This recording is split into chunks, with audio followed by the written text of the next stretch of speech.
கிழக்கு நியூஸ் நேயர்களுக்கு வணக்கம். நான் பத்ரி சேஷாத்ரி. இந்தியன் எக்ஸ்பிரஸ் பத்திரிகையில் நேர்காணல் ஒன்று வந்திருக்கிறது. காங்கிரஸ் கட்சியுடைய கிரீஷ் சோட்டங்கர் அவரை டிஎன்ஐஇ உடைய பிரபாகர் தமிழரசு ஒரு பேட்டி எடுத்திருக்கிறார். ரொம்ப சுவையாக அந்த பேட்டி வந்திருக்கிறது அப்படின்னு நான் சொல்லுவேன். சமீப காலங்களில் இந்த மாதிரி ஒரு நல்ல ஒரு நிறைவான ஒரு நேர்காணல் நான் பார்க்கல. இதில் என்னென்ன கேள்விகள் எல்லாம் கேட்கணுமோ அந்த கேள்விகள் எல்லாத்தையும் கேட்டுருக்காரு. இதில் உண்மையில் என்னென்னா, பெரும்பாலான பதில்கள் நம்ம எல்லாருக்குமே தெரியும். ஆனால் அதிகாரப்பூர்வமாக ஒருவரிடமிருந்து அந்த பதில்களை வரவழைக்கிறது அப்படிங்கிறதுல ஒரு நல்ல நேர்த்தி இதில் தெரியுது. அதில் இருக்கக்கூடிய அந்த சில முக்கியமான கேள்விகள் இதில் பெரும்பாலும் இதில் என்ன புதுமை இருக்குது அப்படின்னு கூட நீங்கள் கேட்டுடலாம். ஒரு பர்டிகுலர் டேட்டா பாயிண்ட் கடைசியில் வருது, அதை சொல்கிறேன்னா ரொம்ப நன்றாக அந்த ஸ்ட்ரக்சர் ரொம்ப அழகாக வந்திருக்கு. இதில் நம்ம நிறைய விஷயங்களை கிளாரிஃபை பண்ணிக்கிறோம். ஸோ முதல்ல அவங்க சீட் ஷேரிங் டாக்ஸ் இருக்கு இல்லையா, திமுகவுக்கும் காங்கிரஸுக்கும் இடையில் அது தள்ளி போய்கிட்டே இருக்குது அப்படிங்கிறது தொடர்பான ஒரு விஷயத்தை பற்றின ஒரு சில முக்கியமான கேள்விகளை கேட்கிறார். முதல் கேள்வி அதுதான். அலையன்ஸ்க்கான இந்த கூட்டணிக்கான பேச்சுவார்த்தைக்கு உங்களை அதிகாரப்பூர்வமாக காங்கிரஸ் அழைத்திருக்கிறதா தான் முதல் கேள்வியே. அதுக்கு கிரீஷ் சோட்டங்கரோட பதில் இல்லை அப்படிங்கிறது தான். அப்போ இது வரைக்கும் நடந்துகிட்டு இருக்கிறது என்னன்னா, அதிகாரப்பூர்வம் அல்லாத இன்ஃபார்மல் டாக்ஸ். இன்னும் வாங்க பேசலாம் அப்படின்னு சொல்லி திமுக காங்கிரஸை ஏற்ற மாதிரி உட்கார வைக்கல. ஆனால் என்ன நடந்துகிட்டு இருக்கு அப்படின்னா, கேசி வேணுகோபாலும் கிரீஷ் சோட்டங்கரும் செல்வ பெருந்தகையும் முதல்வர் ஸ்டாலின் அவங்க வீட்டில் போய் பார்த்துருக்காங்க 2 நாளைக்கு முன்னாடி. அதை தவிர கனிமொழியோட தனியாக பேசுகிறாங்க. பலரிடம் பேச்சுவார்த்தை நடக்கிறது, அதை கேட்குறாங்க. நீங்கள் அப்புறம் கனிமொழியோட பேசுகிறீங்களே, பேரலல் டிஸ்கஷன் நடக்குதான்ட்டு. அப்படிலாம் கிடையாதுங்க. இன்ஃபார்மலாக நாங்கள் ஒரு ஒரு கோஆர்டினேஷன் வர்றதுக்காக எங்களுடைய கருத்துக்களை, எங்களுடைய எதிர்பார்ப்புகளை நாங்கள் சொல்கிறதுக்காக நாங்கள் பல சந்திப்புகளை நிகழ்த்துறோம் அப்படின்னு சொல்கிறார். சரி, நீங்கள் என்ன தான் கேட்குறீங்க அப்படிங்கிறத பேட்டியாளர் கேட்கும்பொழுது அவர் நாங்கள் அதை இப்போ சொல்ல மாட்டோம். எங்களை எப்போ இந்த பேச்சுவார்த்தைக்காக அதிகாரப்பூர்வமாக அழைக்கிறார்களோ அப்போ நாங்கள் எங்களுடைய எதிர்பார்ப்புகள் என்ன அப்படிங்கிறத சொல்லுவோம். பல பத்திரிகை கட்டுரைகள் வந்துருச்சு. இவ்வளவு சீட்டு, ராஜ்யசபாவில் 1 இடம், ராஜ்யசபாவில் 2 இடம், ஆட்சியில் பங்கு அப்படிங்கிற மாதிரி நிறைய விஷயங்கள் கேட்கப்படுதே தவிர அதிகாரப்பூர்வமாக இன்னும் காங்கிரஸ் தாங்கள் என்ன கேட்கிறார்கள், தாங்கள் என்ன கேட்கிறோம் அப்படிங்கிறத நமக்கு சொல்லலை. அடுத்தது இந்த நப் ஆஃப் த ப்ராப்ளம். என்ன ப்ராப்ளம் காங்கிரஸுக்கு திமுகவுக்கும் இடையில் அப்படின்னா, இந்த பவர் ஷேரிங் அப்படிங்கிறது. இது திமுகவுக்கு ஒரு கடும் கோபத்தை வரவழைச்சிருக்கு. மேல் லெவல்லேருந்து அடிமட்டம் வரைக்கும் என்ன தைரியம் இருந்தால் நீ எங்கள்கிட்ட அதிகாரத்தில் பங்கு அப்படின்னு கேட்ப அப்படின்னு திமுக கொதிச்சு போயிருக்காங்க. ஸோ அதை ரொம்ப டிப்ளமேட்டிக்காக கிரீஷ் சோட்டங்கர் கையாளுறாரு. என்ன நீங்கள் இப்படி வர்றீங்க, போகிறீங்க, பேசுகிறீங்க, என்ன தான் எதை நோக்கி நீங்கள் நகர்றீங்க அப்படின்னா, ஒரு பாயிண்ட் கிரீஷ் சோட்டங்கர் சொல்கிறாரு. இந்த பவர் ஷேரிங் விஷயத்தில், அதிகார பகிர்வு அப்படிங்கிறதுல உள்ளாட்சி அளவில் பவர் ஷேரிங்கில் திமுகவுக்கு பிரச்சனை இல்லை அப்படின்னு காங்கிரஸ் சொல்லுது. இன்னும் திமுகட்டேருந்து அதிகாரப்பூர்வமான தகவல் வரலை. நான் என்ன சொல்கிறாருன்னா, panchayat level, local bodies, corporations அங்கெல்லாம் பவர் ஷேரிங் பற்றி நாங்கள் பேசியிருக்கோம். அது ரொம்ப கிளவராக என்ன சொல்கிறாருன்னா, in principle they did not have any problem. அதாவது அதை பற்றி பேசும்பொழுது பேச்சை எடுத்தால் தொலைச்சிருவேன் அப்படிங்கிற மாதிரி திமுக சொல்லலை. ஆனால் இது என்ன சொல்லுதுன்னா, மாநில அளவில் சட்டமன்றத்தில் ஆட்சி அமைப்பதில் ஆட்சி அதிகாரத்தில் பங்கு அப்படிங்கிறது பேசுவதற்கான இடம் இல்லை அப்படிங்கிறதான் இது குறிக்குது. அவங்களுக்கு உள்ளாட்சி அளவில் பேசுறதுல பிரச்சனை இல்லை. அதுலேயும் அவங்க ஒத்துக்கிறாங்க. உங்களுக்கு இவ்வளோ தருவோங்கிறாங்க, இவ்வளோ இதில் நம்ம இணைந்து ஆட்களை தேர்ந்தெடுப்போம் அப்படின்லாம் சொல்கிறாங்க. அப்படின்லாம் ஒன்றும் பதில் சொல்லலை. ஆனால் அதை பேசுவதில் எதிர்ப்பை காட்டவில்லை. அட்லீஸ்ட் பேசுறதுக்காக அலோவ் பண்ணுறாங்க. ஆனால் மாநில அளவில் அது டேபிள்லேயே இல்லை அப்படிங்கிற ஹிண்ட் நமக்கு இதுலேருந்து வருது. ப்ளஸ் இவர் என்ன சொல்லிட்டாருன்னா, எங்களுடைய ஃபோக்கஸ் மெயினாக சீட்டு பற்றி தான். எவ்வளவு சீட்டு தருவீங்க அப்படிங்கிறது தான்.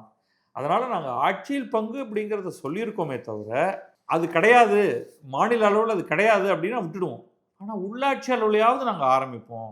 அப்போ உடனே பேட்டியாளர் கேட்குறாரு, ஸ்டேட் லெவலில் உங்களுக்கு அதிகார பகிர்வெல்லாம் வேண்டாமா அப்படின்னா, யாராவது வேண்டாம் அப்படின்னு சொல்லுவாங்களா? எங்களுக்கு விருப்பம்தான். எல்லா கட்சிகளுக்குமே அதில் விருப்பம் இருக்குது. ஆனால் முதல்வர் ரொம்ப தெளிவாக அந்த மாதிரியான ஒரு கலாச்சாரம் தமிழகத்தில் கிடையாதுன்னு சொல்லிட்டாரு.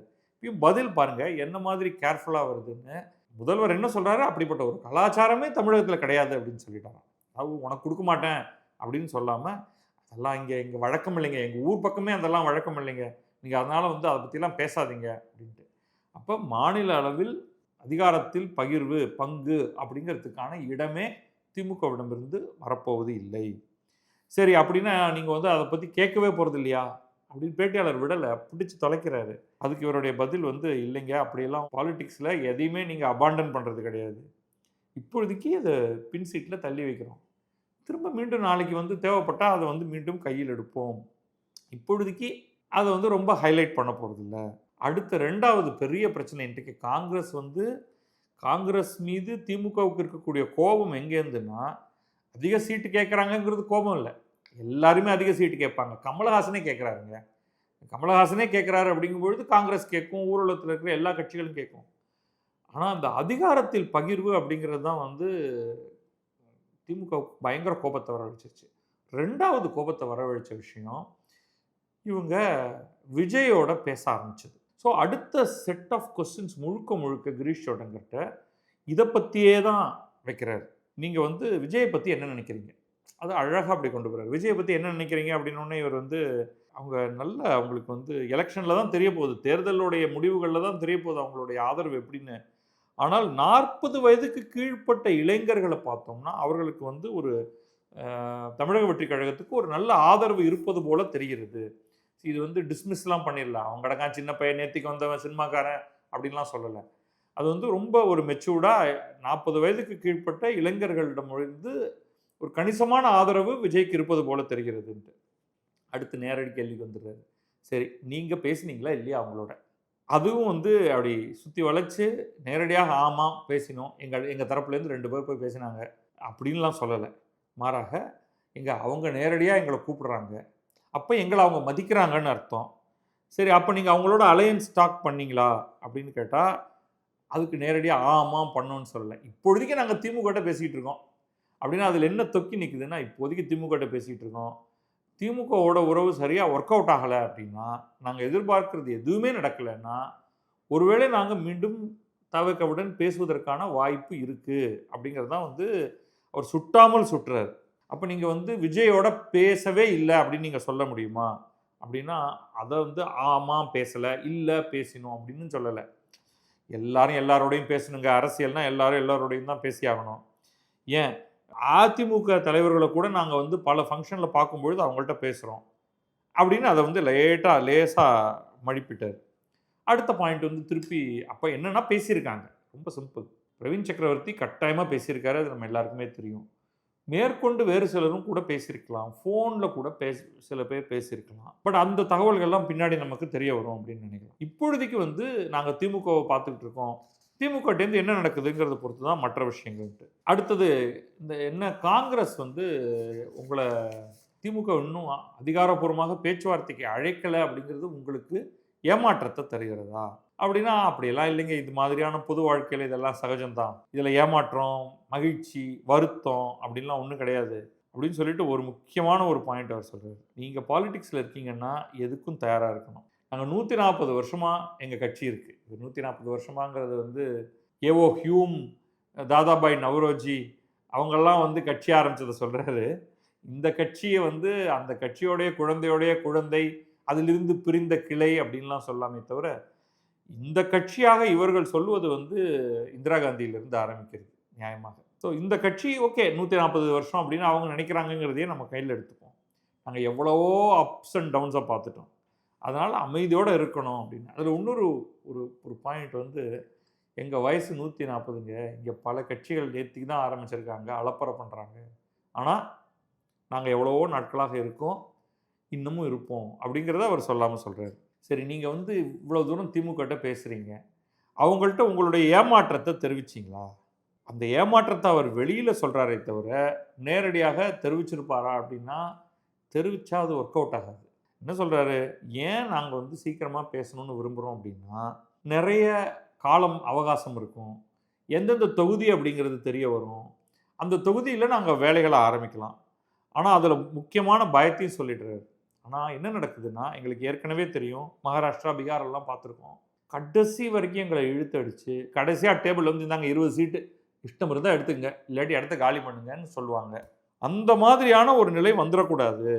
பாருங்க, we do not want to be pushed to the corner at the last minute and forced to accept whatever is given. இதுதான் முக்கியமான பாயிண்ட். இதை கவனிச்சிங்கன்னா திமுக இதைத்தான் பண்ண ட்ரை பண்ணுது. இப்போ திமுக தைரியமாக குட்டி குட்டி கட்சிகளெல்லாம் கூப்பிட்டு 5 சீட்டு கேட்குறியா, இந்த 2 சீட்டு வச்சுக்கோ, என்னுடைய சின்னத்தில் போட்டிடணும், அடுத்த கால் பண்ணு, போ அடுத்த ஆள் வா அப்படின்னு சொல்கிறவங்க, ஏன் காங்கிரஸ் ஃபஸ்ட்டு கட்சி, உள்ளதுலேயே பெரிய கட்சி, அவங்க எப்பயோ கேட்டாங்க, ஏன் அவங்களோட பேசலைன்னா எல்லாரோடையும் பேசிட்டு, சின்ன சின்ன கட்சிகளோடலாம் பேசிட்டு, வரிசையாக உனக்கு இவ்வளவுன்னு ஒரு முடிவு பண்ணிவிட்டு, கடைசியாக காங்கிரஸுக்கு தான் அதிக இடம் கொடுக்க போகிறாங்க. வேறு எந்த கட்சிக்கும் கொடுப்பதை விட அதிகமான இடங்களை அவங்க காங்கிரஸ் கொடுக்க போகிறாங்க. ஆனால் என்ன சொல்ல போகிறாங்கன்னா, இங்கே பாருங்கள், இவ்வளவு சீட்டு தான் உங்களுக்கு, நீங்கள் பேசுகிறதுக்கு இடமே இல்லை, பாருங்கள் இத்தனை பேருக்கும் இவ்வளோ கொடுத்துட்டாங்க, இப்போ மீதி உங்களுக்கு இதுக்கு மேலே கொடுத்தா அப்புறம் எனக்கு என்ன இருக்கும்? திமுக எங்கள் ஆளுங்க வந்து நிற்க வேண்டாமா? எங்களுக்கும் எங்கள் உள்ளுக்குள்ளேயும் வந்து எவ்வளவோ பேர் கேள்வி கேட்டுகிட்டே இருக்காங்க, எவ்வளோ நாளைக்கு தாங்க நாங்கள் கட்சிக்கு உழைக்கிறது, எங்களுக்கு ஏதாவது கொடுக்க மாட்டீங்களா அப்படின்னு கேட்குறாங்க. அதனால் நான் உங்களுக்கு கொடுக்க முடியாது, சாரி மன்னிச்சுங்க அப்படிங்கிற ஒரு நிலைக்கு வந்து உங்களை பிடிச்சி தள்ளி விட்டுருவாங்க. அது அவர் நல்லா தெரியுது. அதனால தான் சொல்கிறாரு, எங்களை வந்து ஒரு மூலையில் தள்ளி இவ்வளவுதான் வேணும்னா எடுத்துக்கோ, இல்லைன்னா இடத்த காலி பண்ணு என்ற நிலைக்கு எங்களை கொண்டு வந்து விட்டு விடுவார்களோங்கிற பயம் எங்களுக்கு இருக்குது. we do not want to be pushed to a corner அப்படின்னு சொல்கிறாரு. ஆனால் அந்த கார்னரில் அவரை புஷ் பண்ண விடாமல் இன்றைக்கே டீலை போடு, இல்லைன்னா நான் போகிறேன் அப்படின்னு சொல்கிறதுக்கு இவர்களுக்கு துணிவு இல்லை. அந்த இடத்துல தான் மாட்டிக்கிட்டு தவிக்கிறாங்க. அடுத்து ஒரு ஜெனுவினான கொஸ்டின் இருக்குது. நீங்கள் கேட்டுக்கிட்டே இருக்கீங்க திமுக எனக்கு இவ்வளோ இடம் கொடு, எனக்கு ஆட்சி அதிகாரத்தில் பங்கு கொடு அப்படிலாம் கேட்குறீங்களே, இந்த அரேஞ்ச்மெண்ட்டில் நீங்கள் என்னத்தை தான் கொண்டு வரீங்க? இப்போ நமக்கு வந்து ஒரு கேலியாக நம்ம பேசுகிறது கேள்விப்பட்டிருப்பீங்க இல்லையா, நீ வந்து அவள் கொண்டு வா, நான் உமி கொண்டு வரேன், ரெண்டுத்தையும் கலந்து ஊதி அப்போ நான் வந்து கொண்டு வர்றது வேஸ்ட்டு உமி, நீ கொண்டு வர்றது அவள் வேல்யூபிள் ப்ராடக்ட், அதுக்கப்புறம் அது ரெண்டுத்தையும் கலந்து ஊதி குப்பையை தள்ளி விட்டுட்டு நீ கொண்டு வந்து கொடுத்துருக்கக்கூடிய அந்த அவளை ஆளுக்கு பாதியாக பிரிச்சுட்டு தின்பானே. அதாவது இந்த டீலில் நீ ஒர்த்லெஸ், நீ கொண்டு வர்றது வேஸ்ட்டு அப்படிங்கிறத குறிப்பதுக்கு தான் நம்ம நீ அவள் கொண்டு வா, நான் உமி கொண்டு வரேன் அப்படிங்கிறத நம்ம பேசுவோம் இல்லையா. இப்போ இவர்கிட்ட நேரடியாகவே வந்து கேட்குறாரு, நீங்கள் என்னங்க கொண்டு வரீங்க இந்த டீலில், எங்களுக்கு வந்து டிஎம்கே என்ன கொண்டு வருதுங்கிறது தெரியும்னு. இப்போ ஒரு 5 பாயிண்ட் அவர் சொல்கிறார். For what ever it is worth, first time Congress தரப்புலேருந்து ஹூ ஆர் வி, நாங்கள் யார் அப்படிங்கிறதுக்கான ஒரு லிஸ்ட்டை பார்க்குறோம். இதில் கொஞ்சம் எக்ஸாஜரேஷன் இருக்குது. முதல்ல அவர் சொல்கிறது வந்து காங்கிரஸோடைய எஃபெக்டிவ் ஓட் ஷேர் 12%லேருந்து 20% அப்படின்னு சொல்கிறார். ரொம்ப அதிகம், அவ்வளோவெல்லாம் கிடையாது. ஆனால் அது அப்படின்னு ஒரு பாயிண்ட் அவர் தூக்கி முன்வைக்கிறார். இதை மற்றவங்க தான் சேலஞ்ச் பண்ணணும். 2%, 3%, 5% கீழே அப்படிங்கிறது என்னுடைய கருத்து. பட் அவங்க கூட்டணியிலேயே போட்டிடுறதுனால இது தெரியல. அவர்கள் தனியாக நின்ற பொழுது அவர்கள் 2-3% மேல் அவர்கள் வாங்கலை. அப்புறம் ஒவ்வொரு தேர்தலுக்கு பிறகும் கூட அவர்களுடைய வாக்கு சதவீதம் குறைந்து தான் வந்திருக்கு. பட் அவர் 12-20 சொல்கிறாரு. அடுத்த 2 பாயிண்ட் வந்து உண்மை என்னங்கிறது வந்து நமக்கு தெரியல. நாங்கள் வந்து 22,000 வில்லேஜ் கமிட்டி ஃபார்ம் பண்ணியிருக்கோம், இன்னும் அதை விரிவாக்கிக்கிட்டே போகிறோம். என்னென்னா எங்களுக்கு கிராஸ் ரூட் லெவலில் ஒரு சப்போர்ட் பேஸை உருவாக்கிக்கிட்டு இருக்கோங்கிறாரு. அதுதான் நம்ம காங்கிரஸ் மேலே வைக்கிற குற்றச்சாட்டு. நீங்கள் பண்ணுறது எதுவுமே கிராஸ் ரூட் பாலிடிக்ஸ் கிடையாது. இன்றைக்கி ஒரு கிராமத்தில் போனீங்கன்னா அங்கே வந்து நீங்கள் திமுகவை பார்க்கலாம், அதிமுகவை பார்க்கலாம். சமீப காலங்களில் இங்கே பாரதிய ஜனதாவுடைய கொடியும் வர ஆரம்பிச்சிருச்சு. அந்தந்த இடங்களில் சில இடங்களில் நீங்கள் வந்து விடுதலை சிறுத்தைகளுடைய கொடியை பார்ப்பீங்க, பாமகவுடைய ஸ்ட்ராங் பிளேஸ்லலாம் பாமகவோட கொடியை பார்ப்பீங்க. அவ்வளோதான். உங்களுக்கு அதுக்கு மேலே இப்போ பல இடங்களில் கம்யூனிஸ்டுகளே கிடையாது இன்றைக்கி உண்மையில். அப்படி இருக்கும் பொழுது நாங்கள் வந்து 22,000 வில்லேஜ் கமிட்டி ஃபார்ம் பண்ணியிருக்கோம் அப்படின்னு இவர் சொல்கிறாரு. எங்களுக்கு 63,000 பூத் லெவல் ஏஜென்ட் இருக்காங்க அப்படிங்கிற 3வது பாயிண்ட்டை சொல்கிறாரு. ஆனால் அந்த பூத் லெவல் ஏஜென்ட் லிஸ்டிங் வந்து கட்சிகளோடது வந்திருக்கு. அதில் அதிமுக, திமுக, பாஜக இந்த 3 பேரோடது தான். இதுதான் அங்கீகரிக்கப்பட்ட பூத் லெவல் ஏஜென்ட். அதுக்கப்புறம் காங்கிரஸ் எங்கேயோ தள்ளி இருக்குது. அதனால இவர் வந்து எங்கேருந்து இந்த 63,000 நம்பர் கொடுக்குறாருங்கிறது தெரியல. அடுத்த ஒரு பாயிண்ட் வர்றாரு, 4வது பாயிண்ட்டாக. நீங்கள் பல்வேறு கருத்து கணிப்புகளை பார்க்கும் பொழுது தமிழ்நாட்டில் ராகுல் காந்திக்கு ஒரு மிகப்பெரிய ஆதரவு இருக்குது அப்படிங்கிறது எங்களுக்கு தெரியுது அப்படின்னு. அதில் ஒரு வேளை உண்மை இருக்கலாம். அதாவது நீங்கள் ராகுல் காந்தி, நரேந்திர மோடின்னு 2 பேர் எடுத்துக்கங்க. இந்தியா முழுக்க நீங்கள் மாநிலமாக சர்வே பண்ணுங்கள். நரேந்திர மோடிக்கு சராசரியாக 80% சப்போர்ட் இருக்கும். ராகுல் காந்திக்கு 20% சப்போர்ட் இருந்தாலே அதிகம். இந்தியா முழுக்க, தமிழ்நாட்டை தவிர. கேரளாவை வேறு மாதிரி இருக்கலாம். தமிழ்நாட்டில் மட்டும் அதிகபட்சமாக நரேந்திர மோடிக்கு மேபி 30% இருக்கலாம் இன்னைக்கு.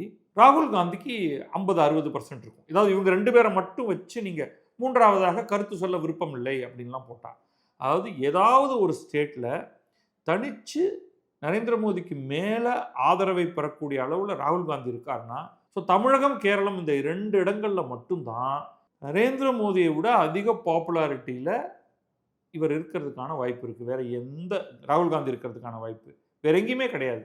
ஆனால் அந்த ஆதரவு என்பது வாக்குகளாக மாறுமா அப்படிங்கிறது நமக்கு தெரியல. அண்ட் இறுதியான ஒரு பாயிண்ட் அவர் சொல்கிறது வந்து, ஒரு காந்தி குடும்பத்துக்கும் தமிழக மக்களுக்கும் ஒரு எமோஷனல் கனெக்ட் இருக்குது. ஜவஹர்லால் நேரு, இந்திரா காந்தி, ராஜீவ் காந்தி, இப்போ ராகுல் காந்தி, நடுவில் சோனியா காந்தி அப்படின்னு. ஆனால் ஒரு காலகட்டத்தில் ராஜீவ் காந்தி என்பவர் தமிழகத்தில் ஒரு வெறுப்புக்குரிய பிம்பமாக இருந்தார், ஐபிகேஎஃப் போன்ற காலகட்டங்களில். அதற்கு பிறகு அவர் இங்கே கொல்லப்பட்டார். அப்போ திருப்பி கருத்து கம்ப்ளீட்டாக மாறிச்சு. அது ஏன்னா ரொம்ப பரிதாபகரமான ஒரு மரணம் அப்படிங்கிறது வந்து யாருக்குமே அது நிகழக்கூடாது அப்படிங்கிறதுனால நிச்சயமாக ஒரு குறிப்பிட்ட காலகட்டத்தில் ராஜீவ் காந்திக்கு ஒரு ஆதரவு அலை வந்தது. காங்கிரஸுக்கும் அதன் காரணமாக ஒரு ஆதரவு வந்தது. அதுதான் வந்து காங்கிரஸ் பெற்றிருக்கக்கூடிய மிகப்பெரிய ஆதரவான ஒரு நிலையாக இருந்தது ஒரு கட்டத்தில். ராஜீவ்காந்தி மறைஞ்சிட்டாரு, நினைவிலிருந்தே போய்விட்டார். இன்னைக்கு யாராவது வெளிப்படையாக போய் இவர் தாங்க ராஜீவ்காந்தி, இவர் வந்து ஒரு காலத்தில் பிரதமராக இருந்தாருன்னு சொன்னாலும் எல்லாம் மறந்து போயிருப்பாங்க. காமராஜோடு தொடர்ந்து லெகசி ஆஃப் காமராஜ் அப்படிங்கிறது வந்து ஒரு பாயிண்ட் சொல்றாரு. அது உண்மை. இன்றைக்கும் தமிழ்நாட்டில் கட்சி வித்தியாசங்கள் இன்றி இந்த கர்ம வீரர் காமராஜ் அப்படிங்கிற பெயராக இருக்கட்டும், நாட்டிலேயே மிக அதிகமான நல்லது செய்த ஒரு முதல்வரை மட்டும்தான் நீங்கள் சொல்லணும் அப்படின்னா கட்டாயமாக காமராஜ் பெயரை சொல்வதற்கு ஈவன் திமுக காரர்கள் கூட அதில் முன் வருவார்கள். அவங்க கொஞ்சம் பார்ஷியலி கலைஞர் அப்படிங்கிற ஒரு பேரை சொல்லலாம், அண்ணாதுரையே பின்னாடி தள்ளிட்டு கலைஞர் தான் அங்கே முதல்ல வருவதற்கான வாய்ப்பு இருக்குது. ஆனால் அந்த காமராஜுக்கான ஒரு இடம், சரி 2 தலைவர்களை சொல்லுங்க அப்படின்னா காமராஜுடைய பேர். அப்போ கூட வந்து சில திமுக காரர்கள் கலைஞர், அண்ணா அப்படின்னு சொல்லலாம். ஒரு டாப் 5 அப்படின்னு சொன்னால் காமராஜ் எப்படியும் ஈவன் திமுக காரர்கள்ட்டையும் வந்துடுவார். கடைசியான இறுதி பாயிண்ட் குத்து வருது. திமுகவுக்கு ரொம்ப கோபம் வரவழைச்ச பல விஷயங்களில் ரொம்ப முக்கியமானது ஒன்று என்னென்னா, உள்ளுக்குள்ளே இருந்து மாணிக்கம் தாகூர், பிரவீன் சக்கரவர்த்தி, கொஞ்சம் ஜோதிமணி போன்றவர்களெல்லாம் வந்து ஒரு எதிர்குரலை எழுப்பியது. முக்கியமாக முதல்ல சொன்ன 2 பேர், மாணிக்கம் தாக்கூரும் பிரவீன் சக்கரவர்த்தியும் தொடர்ச்சியாக திமுகவை புண்படுத்திக்கிட்டே இருந்தாங்க, லிட்ரலி. இப்போ அதை பற்றி கேட்குறாரு, என்னங்க இது இந்த மாதிரி வந்து காங்கிரஸ்குள்ளே இருந்து இந்த மாதிரியான ஒரு குரல்கள்லாம் வருதே, இது உங்களுடைய பார்ட்டியோடைய ஒரு பிம்பத்தை குலைக்காதா, சிதைக்காதா அப்படிங்கிற ஒரு கேள்வியை வந்து முன்வைக்கும் பொழுது அவர் சொல்கிறாரு, நாங்கள் வந்து ஒரு டெமோக்ராட்டிக் வேல்யூ இருக்குங்க எங்கள் பார்ட்டியில். அதாவது நாங்கள் இந்த மாதிரி எதிர்குரல் பேசுகிறவங்களெல்லாம் நாங்கள் அழுத்த மாட்டோம், தூக்கி எறிய மாட்டோம். மேபி கொஞ்சம் கால் பண்ணி அப்பா கொஞ்சம் அடக்கி வாசி அப்படின்னு சொல்லுவோம் அப்படின்னு. அதுதான் வந்து நேர்காணலில் வந்து அவர் கேட்குறாரு, இது வேணுன்ட்டே இது ஒரு ஸ்ட்ராட்டஜியா, நீங்கள் வந்து ப்ரெஷரைஸ் பண்ணணும்னு பார்க்குறீங்களா? இந்த மாதிரி ஒரு பக்கம் 2-3 பேரை பேச விட்டுட்டு அப்புறம் வந்து திமுகட்ட போய் பாருங்கள், எங்கள் பக்கத்துலேயே எவ்வளவு குரல்கள்லாம் வருது, அதனால் நம்ம ஏதாவது ஒரு நல்ல டீலை உருவாக்கணும் அப்படின்னு திமுக மேலே அழுத்தம் தெரிவிப்பதற்கான ஒரு ஸ்ட்ராட்டஜியா, ஒரு செயல் திட்டமா அது அப்படின்னு கேட்குறாங்க. இல்லைங்க அப்படிலாம் கிடையாது, எங்களுக்கும் திமுகவுக்கும் இடையே வந்து ரொம்ப நல்ல உறவு இருக்குது, நாங்கள் எப்படிங்க போய் டிஎம்கே எல்லாம் ப்ரெஷரைஸ் பண்ண முடியும்? நாங்கள் கேள்வி கேட்கலாம், நாங்கள் எங்களுக்கு வந்து இது கொடுங்க அது கொடுங்கன்னு கேட்கலாம், அவங்க வந்து எஸ் அல்லது நோ அப்படின்னு பதில் சொல்லலாம். இது ஒன்றும் இது வந்து ஒன்றும் வாழ்வா சாவா போராட்டம்லாம் கிடையாது. ஆனால் நாங்கள் எங்கள் பக்கத்துலேருந்து வந்து எதிர்குரல்கள், கழகக்குரல்கள், திமுகவுக்கு எதிரான குரல்கள் அப்படிலாம் வர்றதெல்லாம் நாங்கள் ஒரேடியாலாம் அழிக்க முடியாது, வேணால் கொஞ்சம் மட்டுப்படுத்திங்க அப்படின்னு சொல்லலாமே தவிர நாங்கள் வந்து ரொம்ப ஒரு டெமோக்ராட்டிக்கான ஒரு கட்சி. இறுதியான கேள்வி, நீங்கள் எப்போங்க தனித்து போட்டியிட போகிறீங்க அப்படின்ட்டு. இது வந்து ரொம்ப ஒரு என்ன சொல்கிறது, ஒரு சோர் பாயிண்ட். இந்த மாதிரி ஒரு கேள்வியை கேட்டால் காங்கிரஸ் பாவம் என்ன பண்ணும்? அவங்க வந்து என்ன சொல்லியிருக்காங்க அப்படின்னா, இங்கே பாருங்கள், எங்கள் ஆளுங்க கடந்த 58 வருஷமாக நாங்கள் பதவியிலேயே இல்லை. ஆளும் கட்சியோட கூட சேர்ந்து தேர்தல் நின்று அவங்கள ஜெயிக்க வச்சுருக்கோம். ஆனால் எங்களுக்கு பதவி கிடையாது. அப்படி இருந்தும் கூட கடந்த 58 ஆண்டுகளில் எங்கள் கட்சி இன்னும் உயிரோடு இருக்குது. நாங்கள் சர்வை பண்ணிகிட்டு இருக்கோம். பாருங்கள், இப்போ கூட 234 தொகுதிக்கும் அப்ளிகேஷன் ஃபார்ம் பார்த்தா எங்களுக்கு 5000 அப்ளிகேஷன் வந்திருக்கு. அப்போ இன்னும் காங்கிரஸ்காரன் இருக்கான். It shows our strength. அப்போ ஒரு நாள் காலம் மாறும். அதை வெளிப்படையாகவும் சொல்ல முடியாது. ஏன்னா இன்றைக்கி வந்து திமுக கிட்ட நம்ம வந்து அடங்கி இருக்கக்கூடிய எந்த நிலையில் இல்லை நாங்கள் வந்து அடுத்த 10 ஆண்டுகளில் அடுத்த 15 ஆண்டுகளில் நாங்கள் தனித்து போட்டியிடுவோம் அப்படின்லாம் அவங்களால சொல்ல முடியாது. ஏன்னா நீங்கள் தனித்து விடப்பட்டால் தனித்து போட்டியிடுவீர்கள். மற்றபடி தனித்து போட்டியிடுவது என்பது காங்கிரஸுடைய இன்றைய நோக்கம் அல்ல, இனி வரும் எதிர்காலத்திலும் அது நோக்கம் அல்ல அப்படிங்கிறத வந்து அவர் சொல்லாமல் தெரிவிச்சிட்டார். ஆனால் இது வந்து எனக்கு இந்த பேட்டியாக இது ரொம்ப பிடிச்சிருக்கு. நிச்சயமாக பிரபாகர் தமிழரசு அவர்களை பாராட்டணும். ரொம்ப அழகாக வந்து அந்த என்ன கச்சிதமாக கேட்கணுமோ அத்தனை கேள்விகளையும் கேட்டு, இதில் ஒன்றும் ஒரு மிக புதுமையான ஒரு பதில் இல்லை அப்படின்னாலும் அது வந்து அந்த கோர்வையாக ஒரு அதிகாரப்பூர்வமாக இந்த சமயத்தில் ஒரு பேட்டியாக எடுத்ததற்கு வந்து இது இந்தியன் எக்ஸ்பிரஸுக்கு ஒரு நல்ல பாராட்டை நம்ம தெரிவிக்கணும்.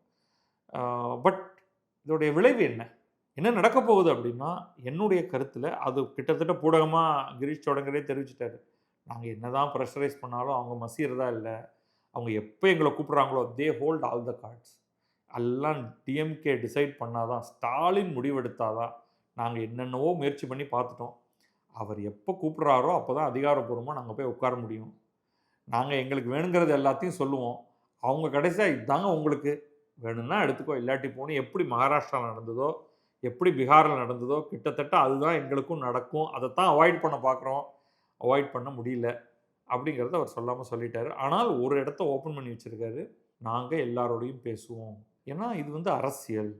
அதனால இப்பொழுதைக்கு திமுக பேசுவோம் அப்படின்னு அண்டர்லைன் பண்ணி சொல்கிறதுலேருந்து, இங்கே சிச்சுவேஷன் சரியில்லைன்னா தவேகாவுடன் போவதற்கு வாய்ப்புகள் இருக்குது. அது வந்து கடைசியில் அது திமுக தான் இருக்குது. யாராக இருந்தாலும் எவ்வளவு தூரம் ஒரு கார்னருக்கு அவங்கள தள்ள முடியுமோ ஒரு குறிப்பிட்ட இடம் வரைக்கும் தான் புஷ் பண்ண முடியும். அதை தாண்டி புஷ் பண்ணிங்கன்னா அவங்க எதிர்த்துக்கிட்டு உங்கள் மேலே மோதுறதுக்கான எல்லா பாசிபிலிட்டியும் இருக்குது. அதனால் கொஞ்சம் கேர்ஃபுல்லாகவே தான் நடந்துப்பாங்கன்னு நினைக்கிறேன் திமுகவும். பார்க்கலாம் அது எப்படி நடக்குதுன்னு. நல்ல பேட்டி, நிறைவான பேட்டி. நன்றி, வணக்கம். நான் பத்ரி சேஷாத்ரி. இது கிழக்கு நியூஸ்.